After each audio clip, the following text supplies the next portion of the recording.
Hi, everyone. Happy Tuesday. My name is Kemeisha McDonald. As Tina mentioned, I'm a digital content coordinator at the Faculty of Arts and Science. I work on the Communications and Public Affairs team. Essentially, I use videography and photography to amplify content across our social media platforms as well as web. So anything that has to do with content, I'm your girl. And today I'm going to talk to you a little bit about how you can leverage your LinkedIn platform as a researcher to make sure that you're using the platform to the best of your capabilities. So first, I'm going to start off by going over our agenda. So this includes why you should use LinkedIn as an academic, how you can optimize your profile to make sure you're best using the content that you have, as well as how you can make the most of your LinkedIn through networking and connecting with people and things that interest you. So to start off, I just want to talk to you a little bit about LinkedIn. So LinkedIn is focused on business and employment, but as such, it also has the potential to communicate your research to different corporate audiences and bring wider relationships across your network to life. As of January 2023, LinkedIn has had over 900 million users, which is pretty big for a career-focused platform. And this can be very useful when you're looking to create content and connect with different contexts, especially when you're looking at companies and researchers that you would like to collaborate with. It's also an excellent tool for looking for job opportunities, of course, as well as sharing job opportunities as they arise through contacts rather than it being advertised. So word of mouth is very popular on this platform as well, which is great to see during these times. This platform also allows you to highlight and share your research as well as comment on other people's work. So it's a platform that's very focused on engagement, which is great to see in social media during these days, especially because it's very authentic on LinkedIn. People love to congratulate you about your work and what you're doing, and just keep open conversation. Okay, so let's talk about how you can optimize your LinkedIn profile. So LinkedIn is a lot less personal than Facebook, and it's a little bit more formal than Twitter. So the way you share your information on this platform is a little bit different. Essentially, you can think of your LinkedIn platform as a dynamic cover letter where you can showcase your skills, experience, and expertise. So it allows room for you to detail your experiences with a bulleted short description. And a good LinkedIn profile also has interactive elements that allow you to share different multimedia, including photos, videos, and links, as well as articles and publications. You can even share your links to personal websites. It can even be an academic website, and you can showcase your skills and get endorsed for them as well. So essentially, you can use people as references on your LinkedIn profile, or you can even be a reference for someone else. Let's talk a little bit more about the content on your LinkedIn profile. So everything on LinkedIn is about how your profile looks. So the first thing I'm going to start off by saying is that you want to make sure that you are using every single feature on your LinkedIn profile to ensure that your profile is getting noticed, because a complete profile helps you get found. This is something that I'm going to continue to repeat throughout this presentation as well. So if there's anything that I want you to take from this is that use all of the LinkedIn features, okay? Fill out every single thing that you can just to make sure you're getting prime visibility, because LinkedIn is a lot like Google when it comes to search engine optimization. It's a highly searchable platform, which means that it's well indexed by Google too. So for example, when you're looking at things to search on LinkedIn, if you wanted to connect with archaeologists or somebody in marketing or design, LinkedIn is a great way to directly search and get those results. So when your profile is also filled out with those keywords, you're also more likely to come up on someone else's page when they're searching for that information as well. One profile tip that I'm going to give you about your LinkedIn is to update your LinkedIn URL to your name rather than the standard profile URL. So basically, when you go to your LinkedIn profile, there's a backslash and it gives you a bunch of different numbers that is linked to your profile. Obviously, that's not good for search engine optimization, and it's also not good for the platform either. So you can change that to become your name. So for example, it'll be www.linkedin.com/ for me, it would be Kemeisha McDonald. So that's the number one tip I would give you to optimize your LinkedIn profile to then get your content noticed on the platform. But again, this is one of the features that's highlighted on your content page. So just make sure that you're using every single feature. That's the key. Use all the features. Okay. So let's talk about your headline on your LinkedIn profile. When you're writing a good headline, you really want to summarize what you do or even what you want to do. So a good headline should have a punchline or something that can make a recruiter or a peer just get a little bit more interested in you and who you are. So you want to be brief, but you also want to be as specific as you can. So this is one piece of information that people are guaranteed to read. When you write a comment on a post, when you send someone a message, this is the first thing that they'll always see. So you want to make sure that your headline is very clear and detailed. So on the right-hand side here, we have a headline that's not very detailed. It just says Assistant Professor, University of Calgary. So this doesn't give someone, a little bit of extra information to get to know who this person is on a more personal level. So what you can do to then optimize your profile, if it looks something like this, to make it more searchable, is to add in a keyword plus your job title, an affiliation, and your field or specialization. So for example, for the example we have on the right-hand side, we have Jonathan Tanner. He says he is a CEO and co-founder of Social Media College, and he helps marketers generate leads and increase revenue through social media marketing. So right away, if you compare the two profiles, you know exactly what Jonathan does. You know exactly what he's about.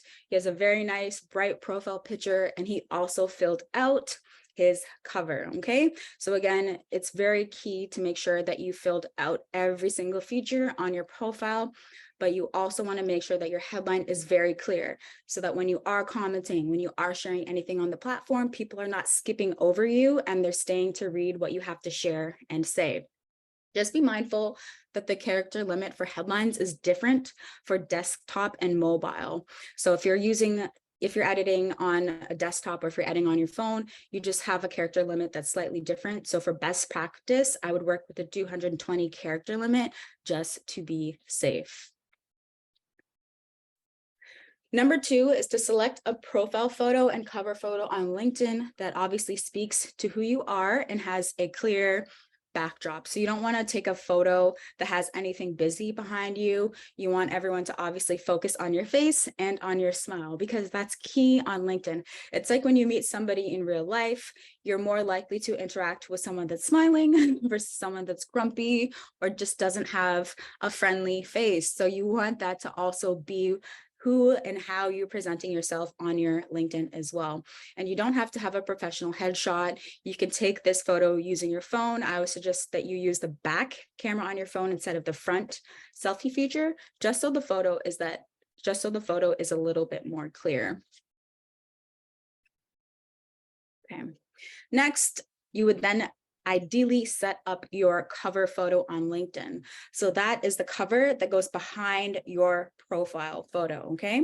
So this is used to display any activities you like to do. So for example, if you do tutoring, if you give lectures, if you have any type of photography that speaks to that, that's a great place to put that interaction. For my LinkedIn page, as you know, I'm focused on content. So my cover photo has a picture of me taking a photo, because that's something that I also specialize in doing. And it speaks to who I am as a person, as well as the skills that I have. So it's very important for not only the written content on LinkedIn to speak to you, but the visual elements to speak to who you are as well. And remember, a picture is worth 1,000 words. So make sure that any type of photography that you're adding to your LinkedIn page is descriptive. I've also added some resources that you'll be able to click on after the presentation is finished to learn a little bit more about how you can edit photos yourself or optimize them for your platform. And don't feel intimidated by doing any of these things either. There's a bunch of free and easy templates that you can literally just drag and drop your images over to. Okay, so next I'm going to share a couple of profiles that showcase how you can use these different elements that I spoke about.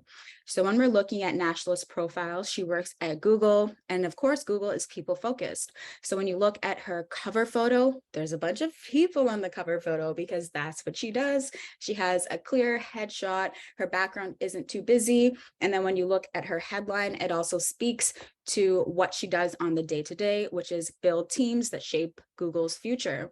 Again, when you look at my profile on the other side, I'm focusing on content. So I have a picture of me taking a photo for my profile cover, as well as a bright profile photo that really showcases my face, because that's the key feature on your profile photo, is to have a big smiling picture of yourself. And I also add in different hashtags that talks about what I'm interested on LinkedIn. So there's a feature on LinkedIn and it's called creator mode. And if you turn on creator mode, you can add different hashtags to your profile that make you more searchable. So for example, I added in marketing, social media, content creation, and project management to my profile. So when people are looking up any of those things on LinkedIn, I'm more likely to show up. So if you're interested in science, if you're interested in research, if you're interested in engineering, any of those things, attach it to your profile because again, it increases your visibility. A complete profile increases your visibility. Okay. Next up, I'm going to talk to you a little bit about how you can add a bio to your LinkedIn summary section. So your bio shouldn't be the same as an academic bio. It should be slightly different. So again, it's a place that you can add in keywords so that you can bring yourself into the search engine, but it should also be a place where you can introduce yourself in a friendly way. So just like you would introduce yourself in person, hi, my name is XYZ, that's also how you would introduce yourself in your LinkedIn bio. And just be mindful that some people might be looking at your profile because they want to reach out to you. So that's something that you can add in your profile as well. For example, you can say that you love connecting with faculty and different members, so feel free to reach out because you also want to make sure that your about page also shows that you are approachable as well. And don't forget that you can add media attachments. So this is a great place to add media attachments as well, is to your about section in addition to your experience section on your page. So when you're looking at describing your experience to help people understand what you do, the best practice for this is to not just list your role, but also list what you do within that role. And LinkedIn also has a great tool now where you can add in different multimedia elements to showcase what that is. So for example, the profile on the right has attached different external URLs that display what they're saying their skills are in the job. So if you have any external links or anything like that that can speak to the skills that you're mentioning on your profile, definitely add that because again, it increases your searchability on the platform and that is key on LinkedIn. So make sure that you're specific so that more people can find you when you're using those keywords. Okay, last things we want to make sure that we have on our profile are links to publications. We also want to list our skills and request recommendations. So when we're looking at the publications that we want to add on our LinkedIn profile, you can add any books, any paywalled publications as media. And again, LinkedIn profiles are very well indexed by Google. And if you have all of your information filled out, it'll help people reach you and connect with you on LinkedIn as well as on Google as well. So for example, if you were to search my name within Google, you'll see my LinkedIn profile is one of the top searches that comes up. And that's also because my LinkedIn profile is filled out and complete. When you're looking at listing your skills, make sure that you add soft skills to your LinkedIn. You want to show that you're friendly, you're creative, and just make sure you're not focusing on all of your academic skills because LinkedIn is a platform that is also becoming something that's more focused on people. Okay, so if you've been on the platform lately, you might have seen people taking selfies with their coworkers and just sharing things that they're just also enjoying in day-to-day life. So it's important that you can showcase those skills as well. Lastly, you can request recommendations, which means that you can share references or ask for references on your LinkedIn profile. I've personally used this a few times when I'm looking at different places to work, or if I'm looking at extracurricular activities or courses that I want to do. I look to see if someone has any recommendations or any comments to speak to who the person is in real life, so I can get a better understanding of who they are. I've done this a few times with professors just to make sure that I'm taking the right class. It's really helpful to have this information in person.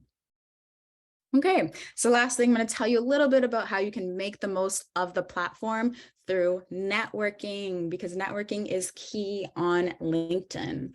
So when you're looking to build your network on this platform, you want to make sure that you're connecting with people that speak to who you are and speak to topics and things that you're interested in.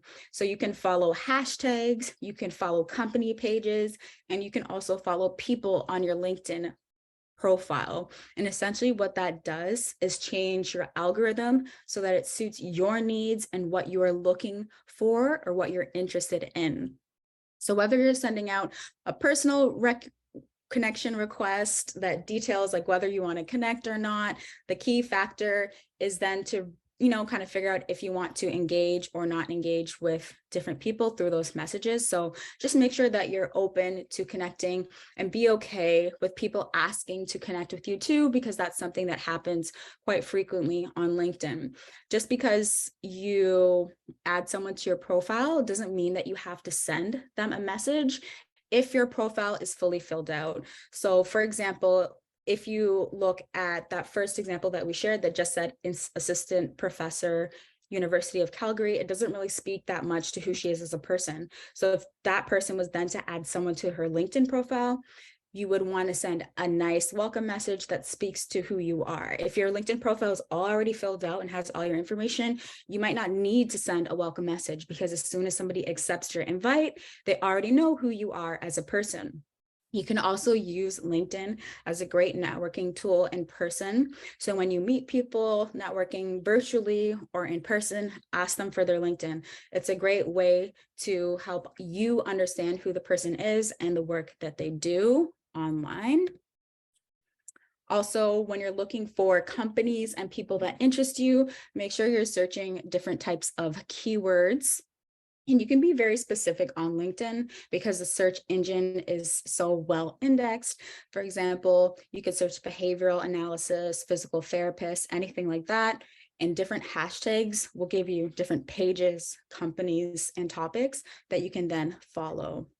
And don't forget to leave comments and react to posts that interest you on this platform as well, because it'll also increase your visibility. So in addition to having a full thought out profile, you want to make sure that you're interacting as well, just to make sure that you keep your engagement up on the platform.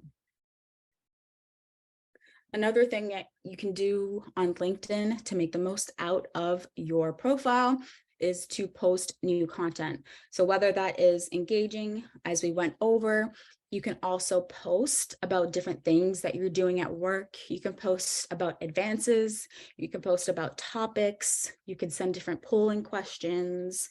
You can also post about, different places and things that you went to. People are also interested in personal stories as well.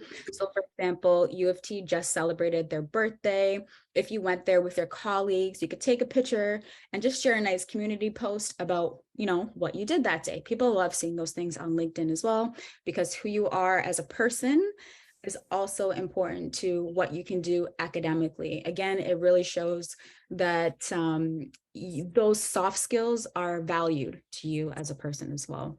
So take advantage of the personal side of LinkedIn, share your challenges, share your accomplishments, share your recommendations. Honestly, anything that you feel speaks to you and who you are as a person is appropriate for this platform. All right, any questions? Okay, so I see a question that says, how often should researchers aim to post content and engage with other accounts to grow their network? You can post daily on LinkedIn, but that's a little bit ambitious for someone that's new to the platform. So I would say to start posting at least 3 times a week, so every other day. And that doesn't mean that it has to be a direct post from your platform. You could also share someone else's post, which means you could repost. You could also comment, like, or engage. So don't overwhelm yourself with thinking about, a long paragraph you have to write or finding the perfect picture. Just interacting is enough to continuously keep yourself engaged on the platform. Okay, so again, the key takeaway here for everyone using LinkedIn is to make sure that you're using the platform's features. Again, that's the main thing that I want you to all take away from this. Make sure you have a really good headshot. If you can, take time to have a nice headline that speaks to who you are as a person, that's great. Your cover could be a little bit more complex if you don't have pictures of you working or doing anything like that. So I would say mainly focus on your profile photo and your headline, and engage as much as you can and add as many people as you can. Everyone add them on LinkedIn. It'll increase your visibility on the platform, and it'll also help you engage with things that you're interested in. There's a lot of different features that the platform is constantly coming out with and testing. So make sure that when there are new things, and if you feel comfortable trying them, try them out and see what happens. The growth that has been happening on this platform is still relatively new. So everything that everyone is testing out within LinkedIn, we're mainly doing it all together. So as long as you stick to the basics and making sure that, you have your hashtags and everything good, then you'll be fine with LinkedIn, because all of your search engine optimization will be well done, and it'll increase the visibility of what you're interested in, as well as who you are to other people. We have a question in the chat. Asking for recommendations or endorsements can sometimes be intimidating, but it's important to optimize in your LinkedIn profile. What is the best way to go about doing this? So I would say the best way to go about doing this would be the same way that you would do it in person, when you would ask a friend or a colleague for a recommendation. Just ask them if they can help you out and fill it out on your LinkedIn profile. For the most part, if someone does this for you, you would also do it for them as well. And it doesn't have to be anything super complicated. It's not going to make or break your profile, but it is nice to see that online, especially when you are in research. It just speaks a little bit more to you and who you are as a person, and essentially verifies what you have listed. But I would say first connect with your colleagues and people in your field to act as your initial references on the platform. I have a quick question, Kemeisha. If I'm someone who doesn't use LinkedIn, or doesn't have an existing page, you may have covered this again, but just to reiterate for the audience, where do I start? Yeah, so the first place that you would start is to create your headline, add in a profile photo, and also creating a cover photo. But the main things would be to add in a profile photo and add in a really good headline, because those are the things that people will see on your page no matter what. So if you're commenting on something, people are going to see your photo and they're going to see your headline, right? If you're resharing something, people are going to see your photo and they're going to see your headline. So if you're intimidated by the platform and if you're not sure where to start, I would say to start there, because those are the things that have the most visibility on the platform. When you're looking at searchability, that then speaks to making sure you're using all of the features and all the hashtags, right? But just to start off, update your profile photo. So have a nice photo with you smiling, of course. Doesn't have to be professional again, and just make sure that your headline is specific. So try to avoid saying something like assistant professor or associate of X university. Be more specific. Speak to what department you're in, what you do on the day-to-day. Like, do you help engage? Are you a communicator? Are you a researcher? So make sure you're adding those keywords into your headline, because again, it'll increase your searchability on the platform and in Google as well. If I'm a researcher who's looking to pursue potential collaborations or partnerships, how do I leverage LinkedIn to do that? Yeah, so if you're looking for collaborations and partnerships, I would say to start to send messages. if you already aren't familiar with who you're trying to connect with in person, besides following their page, following the company page, you can then send out an introductory message and ask if you guys can just have a quick chat online just to connect that way. But I would definitely start with, besides connecting with them in their company page, sending a message and just showing that you're interacting with what they're doing. So if they're making a post, comment on it or share, what they're interested in. So then they'll have your page in their head. They'll be more curious to see, what is this person doing? What are they interested in? So I would say start interacting, number one, and then you can send out a personal invite to then connect. Is there any advantage of joining LinkedIn groups? Because I know there's a variety of groups on LinkedIn. How is that useful to someone who's just new to LinkedIn? Yeah, you can join LinkedIn groups if you'd like. The issue with LinkedIn groups is that the platform is not focusing on growing them, so they don't have as much visibility. But if you're interested in something like job postings, I think LinkedIn groups is a good place to go. But I would say to focus on the main profile because that's just where the platform is pushing most of the interaction. And LinkedIn groups can start to tend to get a bit overwhelming. So I would say focus on your actual main profile and who you follow on LinkedIn to make sure you're keeping up to date with what's going on. LinkedIn also has a new articles feature, so you can follow different articles from companies and people that you're interested in as well. And that'll also keep up your visibility and interactions on the platform more so than a LinkedIn group will, just because they're not focused on it as of yet. I just wanted to flag too that you can also share events on LinkedIn. If you have any upcoming events, you could share them on the LinkedIn platform as well. You can go live on LinkedIn. It's not something that people do too often because it's new, but because it's new, it means it will also push your profile to the front of the LinkedIn platform. So if you ever want to test out an event or a live on social media, I would say to try it out on the LinkedIn platform because it'll help push up the engagement of your particular profile, especially if you're looking to grow your personal LinkedIn page. Test out the features.